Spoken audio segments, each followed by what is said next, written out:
بسم الله الرحمن الرحيم نحمده ونصلي ونسلم على رسوله الكريم سيد الأنبياء والمرسلين وعلى آله وأصحابه أجمعين إلى يوم الدين أما بعد. Make as many khatams, completions of the Quran before your life khatams comes to an end. This is such a book which is the Kalam of Allah. So while Allah has given us this short life, we should make sure we make it long with the tilawat of Qur'an. Otherwise, a person will be deprived of the nur of Qur'an and darkness will set in. Ma'asiyat and disobedience will set in, and that's why we need to make sure that we bring this nur of Qur'an in our lives, in our family, in our homes, in our businesses, and make it alive in the ummah. Hazrat Sufyaan Thowry rahimahullah, who was regarded as Amirul Mu'minin fil Hadith, used to say, and he was born in Kufa and passed away in Basra, and he's famous for his kitab Jami'ul Kabir, Jami'us Saghir, in the field of Hadith. كل معصية عن شهوة فإنه يرجى غفرانها.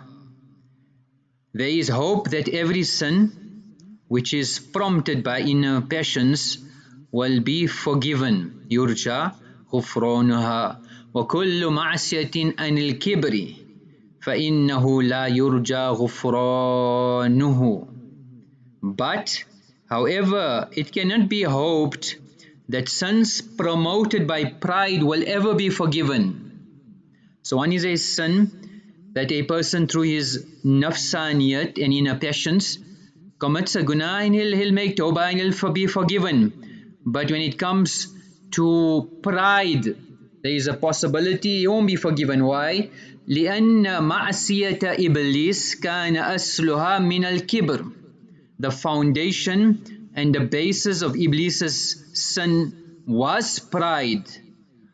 وَزَلَّةُ آدَمْ كَانَ أَصْلُهَا مِنَ الشَّهْوَةِ. But the basis of Adam alayhi salatu wasalam's error was inner passions.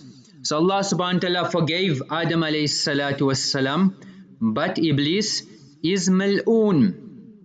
So when a person reads the book of Allah subhanahu wa ta'ala, it makes them more humble, and Allah instills this tawadu in a person, whereas a person becomes bold and blatant and opposes Allah subhanahu wa ta'ala by being brazen with ma'asiyat and sin.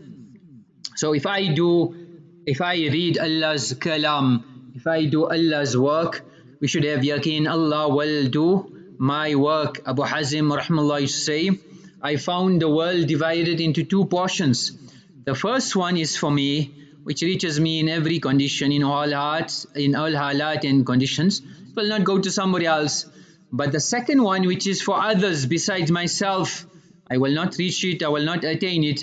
Whoever it belongs to will acquire it. So sometimes we get caught in the trap of risk and sustenance and amassing wealth, where a person hankers after something which is not destined in him. And that ambition and that jazba overrides a person, and he becomes khaish, and besides acquiring dunya, he wants to acquire the khaish and the ambitions of dunya. So ulama say we must train this nafs, we must control that nafs, that favorite chocolate, that lint, that coated ore that you've been desiring, you must buy it, then every day look at it and reminisce about it, and after a week give it away and let somebody else eat it, and you enjoy looking at them take ecstasy. Kill this nafs. If you want to go to the next level, give those chocolates to your enemy. So these are sifat which we need to imbibe. Likewise taqwa.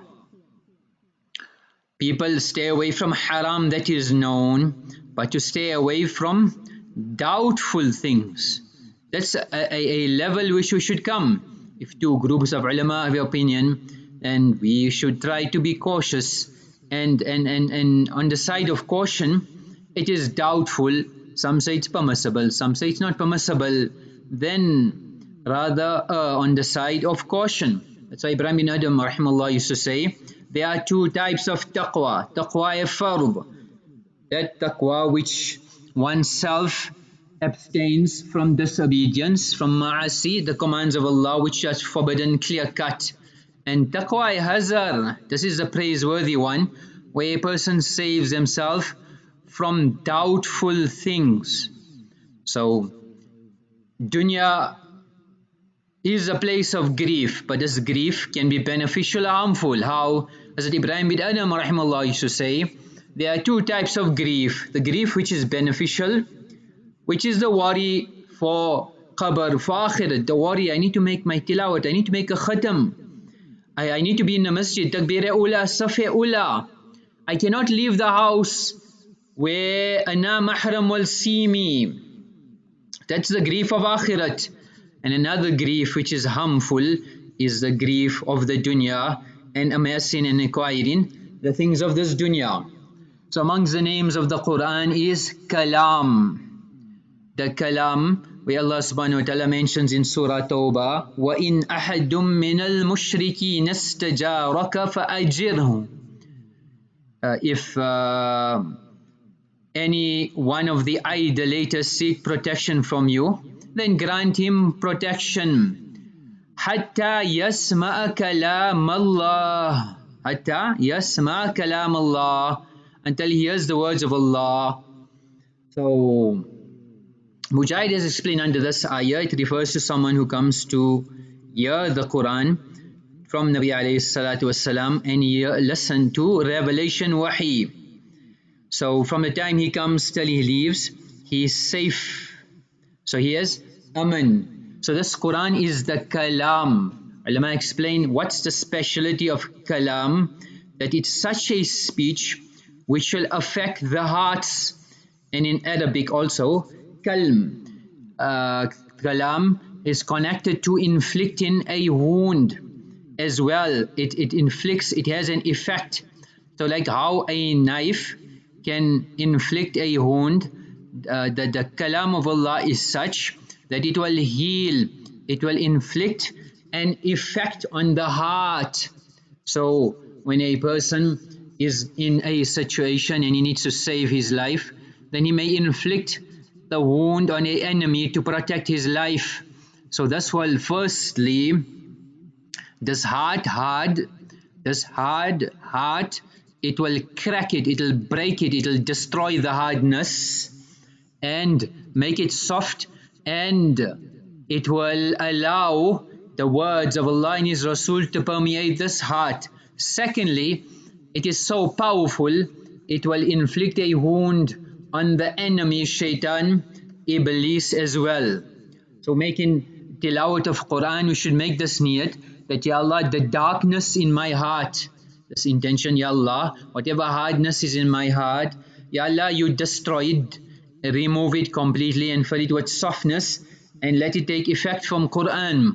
Likewise, Ya Allah, through this Quran, whichever enemies, whether it's the shayateen, whether it's the ins, whichever enemies, the sahirin, the hasidin, Ya Allah, you protect me from their harms as well. Another muraqabah we can make in tilawat of Quran, this is written in the biography of Ml Abdul-Qaadir Raipuri rahimahullah, where in the month of Ramadan, after Asr, he would sit on his own and recite Quran tilawat. One of the residents once was passing by and he walked past Maulana and he seen Hazrat in this spiritual condition of ecstasy and this recitation which sounded so beautiful. So when this happened, then he made dua to Allah, oh Allah, please allow me to read Quran like this. It so happened that Ramadan passed and one day this person came in the company of Hazrat Raipur and Hazrat told him, come, let me show you how to recite Quran like this. So Allah gave the friends of Allah Kash, where Allah opened up the unseen to the friends of Allah. So he said, read Quran like this here. And he said the Quran of Musa alayhi salam, where he used to speak to Allah, where he seen that light and he was speaking, and how he was speaking to that light and that nur, then you also, when you read Quran, picture yourself sitting in front of the same place where Musa alayhi salam was sitting. And the words of the Quran which you recite, imagine Allah is saying them to you, and you are hearing the words directly from Allah Rabbul Alameen. Imagine like how Musa alayhi salatu wassalam heard the kalam of Allah directly. When you read Quran, make this muraqabah that you are hearing the words of Allah directly. So this person said, I made amal on this, and there was so much barakat and anwarat that I got the noor of the tilawat, and I progress spiritually in any other forms which I cannot describe. So this is the kalam of Allah. The kalam of Allah, the word al-kalam.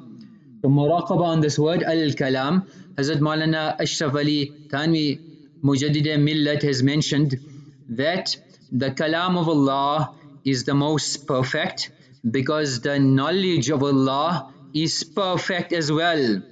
And Allah subhanahu wa ta'ala, his sifat is perfect, and nobody has any tasarruf and control like how Allah subhanahu wa ta'ala himself is kamil, perfect. So likewise, how Allah is kamil, everything that comes from Allah is kamil, like the kitab of Allah. So how Allah is perfect, every word of Allah is perfect.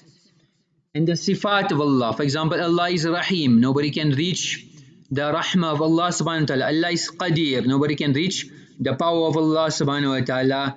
Likewise, we learn from the kalam, Allah subhanahu wa ta'ala's laws are just, it's free from extremism, it is the middle road, and that is Sharia, which is filled with benefits and wisdom.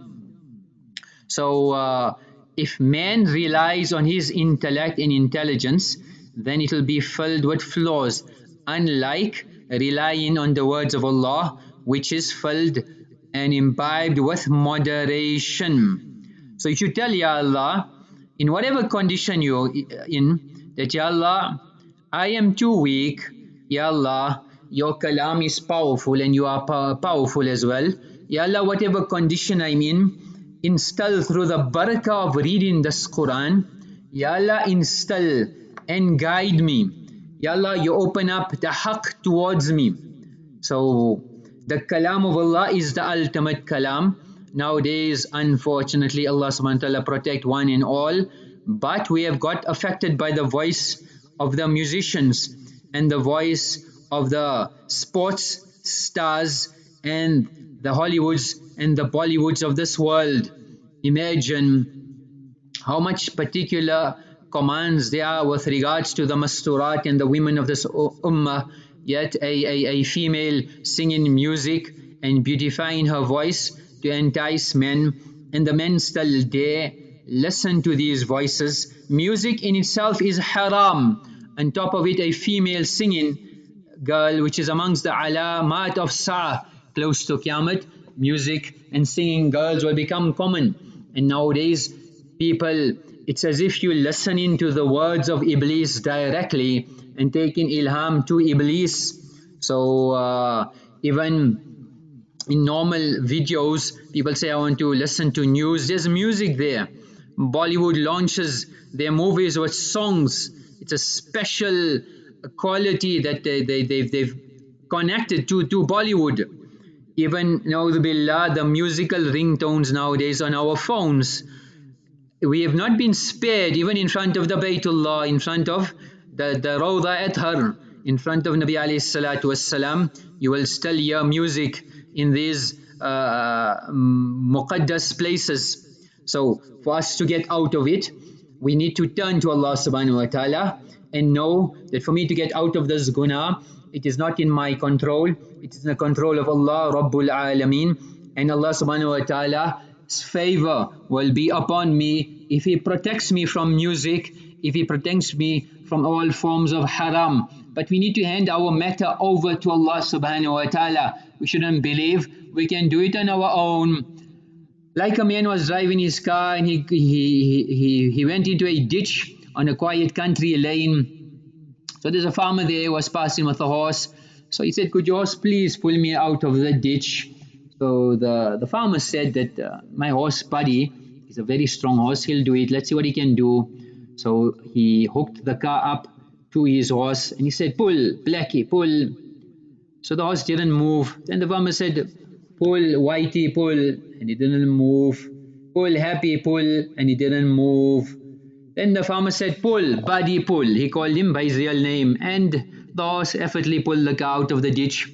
So the driver was thrilled and happy, but mystified as well concerning the farmer and what had happened. So he said, tell me, you called him by the wrong name, why? So the farmer said, you see, Buddy, my horse is blind, and if he thought he was the only one pulling, he wouldn't even try.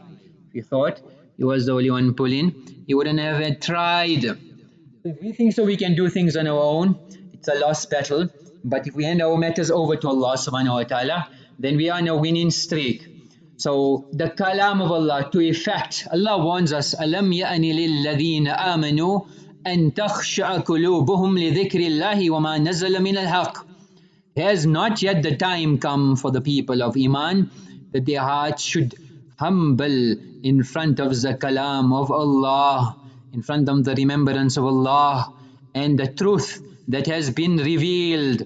When will their hearts soften? When will their eyes tear? Don't be وَلَا يَكُونُوا كَالَّذِينَ أُوتُوا الْكِتَابَ مِنْ قَبْلِ فَطَالَ عَلَيْهِمُ الْأَمَدُ فَقَسَتْ قُلُوبُهُمْ. Don't be like those who were given the book before, and time passed, prolonged, and their hearts hardened. Their hearts hardened. So if Allah is rebuking us, has not the time come where we can submit? Our hearts are so hard, it cannot melt in front of Allah subhanahu wa ta'ala. Abdullah bin Mas said only 4 years had passed from our accepting Islam, and this ayah was revealed. This was a very heavy ayah on Sahaba. This was a very heavy on Sahaba. وَجَعَلْنَا قُلُوبَهُمْ قَاسِيَةً. Allah says we made their hearts grow hard. So it shouldn't be over time also. Our hearts become hard-hearted and we listen to all other kalams. وَإِيَّاكُمْ وَالْغِنَى فَإِنَّهُ يُنْقَصُ الْحَيَا وَيَزِيدُ فِي الشَّهْوَةِ. Because listening to this music will destroy your modesty. It will increase your shahwat and your sexual excitement and ecstasy, and it will kill manliness. It will kill the manliness and it will lead one to haram. So we should see this kalam of Allah, how we can take effect. Hazrat Fudhayl bin Iyaadh was a highway robber. He used to spend his night and day robbing people, and Allah subhanahu wa ta'ala's mercy had fallen him. He had fallen in love with a certain girl. He could not manage to come with a plan to get her. So one day he got a chance and he jumped through her bedroom window. And as he jumped through, he heard these ayat of the Quran being read. أَلَمْ يَأْنِ لِلَّذِينَ آمَنُوا أَن تَخْشَعَ قُلُوبُهُمْ لِذِكْرِ اللَّهِ وَمَا نَزَلَ مِنَ الْحَقِّ. As he heard these ayat, he started trembling and he was touched, and he started shaking, and he said, Ya Allah, the time has come for me to leave the ocean of my sins and seek your protection in your mercy. And he made sincere tawbah and he started dedicating his life to Allah. The ulama gave him the title Imamul Haram, Shaykhul Islam, Qudwatul Islam. So we need to seek the mercy of Allah subhanahu wa ta'ala. And Allah had put so much love of the Quran in him that his attendant Ebrahim Bin Ad used to say, I have not seen anyone with much honor and awe of Allah in the heart than Hazrat Fudhayl. Ahmad bin Hanbal rahimahullah mentioned that he once went to Fudhayl bin Iyaadh and asked him permission to enter his quarters, but he would not give permission. Somebody says, if he listens to Quran, you may enter his quarters. So we had somebody who was a good qari, we told him to read Surah Takathur. He didn't even finish, and Hazrat Fudhayl came out, his beard was drenched in tears, his eyes were tearing. So this was the power of the Quran. And he used to say, the one who recites Quran will be questioned, just as Anbiya alayhimus salatu salam were questioned. Means the ulama will be questioned. Why? Because they recite in the Kalam of Allah. He used to also say that the books of history contain certain tariq, history is filled. And he used to say, it does not behove of the one who has the Quran in his heart to go to the wealthy and the affluent to fulfill his needs. Instead, he should come to Allah to fulfill his needs, and the creation should come to him. So a person who has the Quran, whether he is a hafiz, whether he is an alim, it is not behoving for him to go to the makhluk, rather the makhluk should come to him. So that was the power of the Quran. We said taking effect. Mullah Ali Qushi, who was a prominent scholar of Mawara Nahar, a transoceania, who once traveled through the Roman lands and met a Jewish rabbi to give him dawat. For the whole month he gave him dawat, but it did not affect him at all. One day the rabbi came to visit him in the morning while he was reciting tilawat of Quran, and this Jewish scholar listened attentively to the recitation. Then after when he completed, the rabbi came to Mullah and said, I would like to accept Islam. So Mullah was surprised. He said, I gave you dalail proofs for entire month and you never accepted today without any dawat. You're ready to accept Islam. He said, in my entire life I've not heard a voice as unpleasant as yours in this month. However, now when I listened to your tilawat of Quran, there was no voice more pleasant than yours. It had impacted my heart, and I am convinced that this is the speech of Allah, and likewise he accepted Islam. This is the power of the Kalam of Allah. The amal for today is that when we make wudu, faqala, and to read Subhanaka Allahumma wa bihamdika ashhadu an la ilaha illa anta astaghfiruka wa atubu ilayk. The person read this here, kutiba fi riqin, it is recorded in a parchment, thumma ju'ila fi tabi'in, and that is placed in a sealed capsule, falam yuksar ila yawmil qiyamah, and the seal will not be broken till the day of Qiyamah. May Allah subhanahu wa ta'ala give us tawfiq of making amal, wa akhiru da'wana alhamdulillahi rabbil alameen.